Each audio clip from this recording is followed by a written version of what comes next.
4 behaviour ऐसे हैं जो आप लोग यहाँ से लेकर जाएं और इस पर काम करें, उसको सीखने की कोशिश करें।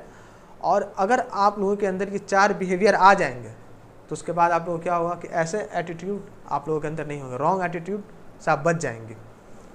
पहला एटीट्यूड जो आपको अपने अंदर लाना है वो क्या है? लर्निंग एटीट्यूड, सीखना। हम में से अक्सर लोगों के पास ये एटीट्यूड नहीं है सीखने का। अगर मैं आप लोगों से सवाल करूं कि आप लोग कितनी किताबें पढ़ते हैं?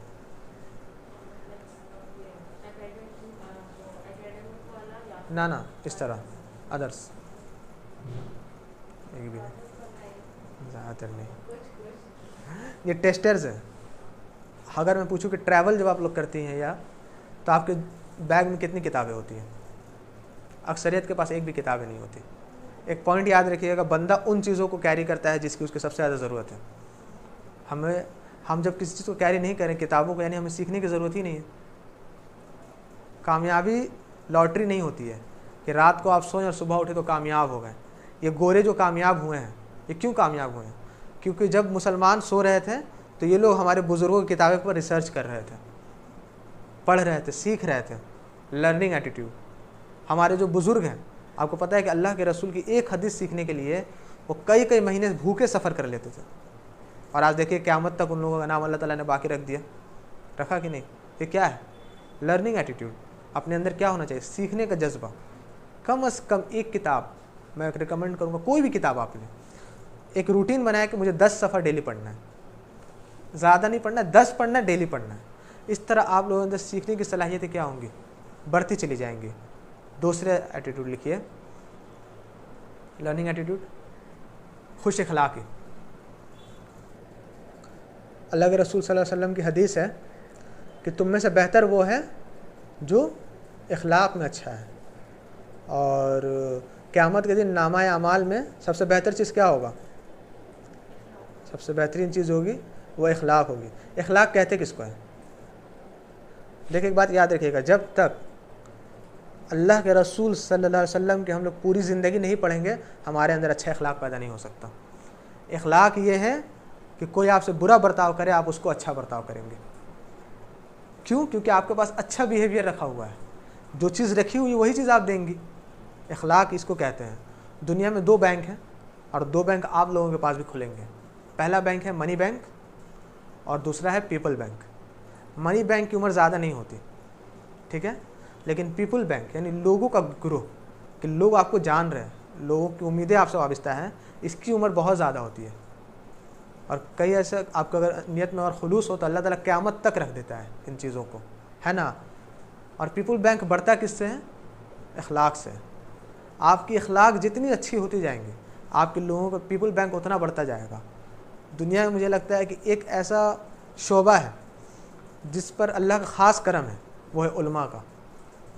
उनको मेहनत नहीं करना होता है, लोग उनसे जुड़ते चले जाते हैं। कोई अपने मसले बताने आता है, कोई कुछ सीखने आ रहा होता है, कोई आप कह लीजिए कि दुआ करवाने आ जाता है, कोई चाहता है कि मैं उलमा से ज़्यादा जुड़ा रहूं ताकि मेरी इस्लाह हो जाए। ये उलमा हैं जिन पर अल्लाह का इतना बड़ा कर्म होता है कि उनके पीपल बैंक अपने आप बढ़ते चले जाते हैं। तो पीपल बैंक बढ़ता किससे है? खुश अखलाक होने से।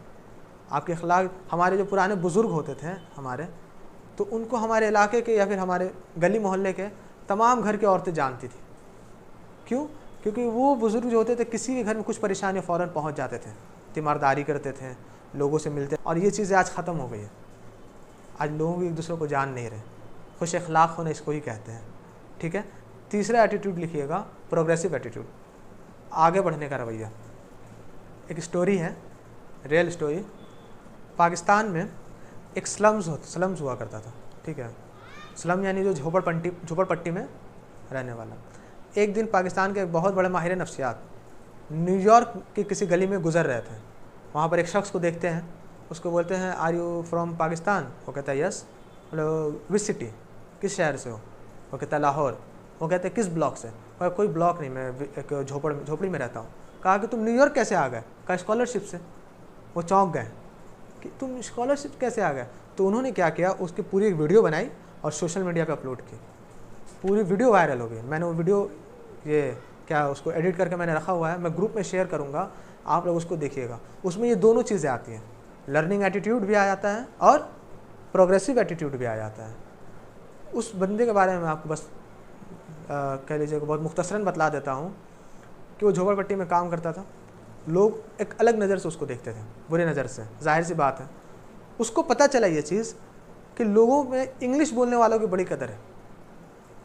उसने इंग्लिश बोलना शुरू कर दिया, सीखना शुरू कर दिया। सीखते सीखते जब वो इंग्लिश अच्छा बोलने लगा तो उसको जो है गाड़ी साफ़ करने का जॉब मिल गई, जो कि एक बहुत अच्छा, और लोग उसको अच्छे नाम से पुकारने भी लगे, तो उसके लिए बड़ी अचीवमेंट थी। एक झोपड़पट्टी में रहने वाला शख्स जब गाड़ियों को साफ़ कर रहा और लोग उसको अच्छा पुकार रहे हैं तो उसके लिए अचीवमेंट है। लेकिन उस बंदे ने वो रुका नहीं, उसने पढ़ाई की, उसने अदब को सीखा, उसने सोशल एक्टिविटीज़ में हिस्सा लिया।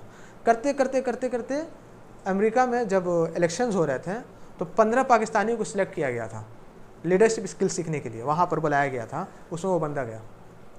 फिर वहाँ भी वो रुका नहीं, फिर उसने कुछ सीखा और सीखते सीखते वो न्यूयॉर्क में था उस वक्त। ये होता है आगे बढ़ने का रवैया। आप सीख कर जब मंजिल पर पहुँच जाए तो वो आपका स्टॉप नहीं होना चाहिए, आपको आगे बढ़ने की ये तलाश करते रहना चाहिए। और उस शख्स के बारे में मुझे बहुत पसंद आता है उसका ये एटीट्यूड कि उसको एक कॉलेज में बुलाया गया था, यूनिवर्सिटी में। वो आए और अपना पूरा बताएं कि मैं ऐसे ऐसे था, ये सारी चीज़ें। एक लड़की खड़ी हुई और उसने कहा कि आपके अब्बू क्या करते थे? उसने कहा कि गधा गाड़ी चलाते थे। तो उस लड़की ने सवाल किया, आपको शर्म नहीं आती है? नहीं आती थी। अब पूरा माहौल शांत, किसने कैसा सवाल कर दिया। उस बंदे ने कहा कि नहीं, मुझे फ़ख्र होता है, मुझे शर्म उस वक्त आती है कि अगर मेरा बाप चोरी करता। मुझे फ़ख्र है कि मेरे बाप ने मुझे हालात से पाला है। मुझे फ़ख्र है कि मेरे अब्बा ने कभी डंडी नहीं मारी, नागा नहीं किया। मुझे फ़ख्र है कि मेरे अब्बा ने हमेशा कम कीमत पे लोगों को एक जगह से दूसरी जगह पर पहुंचाया है। इसी एटीट्यूड क्लियर हो, ये चीज़ें, ये एटीट्यूड एक मुस्लिम एटीट्यूड है। और ये चीज़ें अल्लाह ताला ने हमें दी हैं। आप अपने घर के लोगों को जिन चीज़ों पर हम शर्म खाते हैं, लोगों में बताने में गुरेज करते हैं, वो हमारा फ़ख्र होता है। और जो चीज़ें हमें शर्मिंदा कर देती हैं उसको हम लोगों के सामने बड़ी आसानी से बता रहे होते हैं। हमारे मोस्टली जो तिलनी पड़ा में जूट मिल है, स्कूल का आपके एक बच्चे से पूछ लेगा आपके अब्बू क्या करते हैं, तो ऐसे मिल में काम करते हैं। अरे हलाल कमाते हैं, तो एक फ़ख्र की बात है कि आपकी परवरिश हलाल पैसे से हुई है। क्लियर हुई ये चीज़ें ना? ये एटीट्यूड एक मुस्लिम एटीट्यूड है और हम लोगों में ये चीज़ें होनी चाहिए, प्रोग्रेसिव एटीट्यूड। उस बंदे को एक इंटरव्यू में बुलाया गया था, ठीक है। वो इंटरव्यू में गया तो सर ने पूछा कि आप किताबें कितनी पढ़ते हैं, मतलब आप सीखते कैसे और किताबें कितनी पढ़ते हैं? उसने कहा सर, उसने अपने जेब से एक आईपैड निकाला, आईपैड में 4,500 किताबें थी। उसने कहा मैं 4,500 किताबें पढ़ चुका हूँ। सीखने का, आगे बढ़ने का रवैया, ये रवैया हमारे अंदर होना चाहिए, ठीक है। कितनी चीज़ें हुई? लर्निंग एटीट्यूड और खुश अखलाकी और प्रोग्रेसिव एटीट्यूड। चौथा लिख लीजिएगा कि मुश्किल वक्त में पॉजिटिव रहने का एटीट्यूड। क्या जुमला था? इस तीन बेहतरीन जुमले। अगर मैं ये कहूँ कि दुनिया में ज़हीन जीनियस पीपल की डेफिनेशन बदलती है और इज़्ज़तदार लोगों की डेफिनेशन बदलती रहती है वक्त के साथ साथ। पहले हमारे यहाँ इज़्ज़तदार कौन होता था? ज़मीन वाले या बाड़ी वाले को हम लोग बहुत इज़्ज़तदार समझते थे। अरब में 40 साल के अकल वाले शख्स को फ़ैसला करने के लिए चुन लिया जाता था, सरदार बना दिया जाता था। उस वक्त डेफिनेशन कुछ और थी। आज के वक्त का डेफिनेशन क्या है कि जो चैलेंजेस को फेस करते हुए, यानी मुश्किलात को फेस करते हुए पॉजिटिव रहता है, उसको ज़हीन कहते हैं। ये वीडियो काफ़ी है इस टॉपिक को कवर करने के लिए। 3 जुमले। कुत्ते भौंकने के लिए होते हैं, काटने के लिए नहीं। दूसरा जुमला क्या था? मंजिल पर पहुंचने से कौन सी चीज़ आपको रोकती है? खौफ। और तीसरा जुमला, जाते हुए फाटक बंद करके जाएं। यानी इसको थोड़ा सा समझिएगा अच्छे से, गौर से। हमारी माजी की चीज़ें कुछ ऐसी होती हैं जो हमारे मुस्तकबिल को ख़राब कर देती हैं। माजी में गुजरी हुई कुछ चीज़ें, तो पास्ट में कोई बहुत बुरा तजुर्बा ऐसा है जिसको हम अपने ऊपर हावी कर लेते हैं और हमारा क्या ख़राब हो रहा होता है? फ्यूचर ख़राब होता है। तो हमेशा जाते वक्त, यानी मंजिल की तरफ आगे बढ़ते वक्त, पीछे की चीज़ों को क्या कर दें? क्लोज कर दें, बंद कर दें। क्लियर हो गया? तो ये 3 चीज़ें। तो आज का असाइनमेंट लिख लीजिएगा, ये 3 जुमले हैं। वीडियो देखकर 3 जुमले लिख लेने हैं और इन तीनों में से कोई एक जुमला लेना है और उस पर अगले हफ्ते अपना ऑब्जर्वेशन लिख कर सबमिट करना है आप लोगों ने। आज का यही टास्क रहेगा।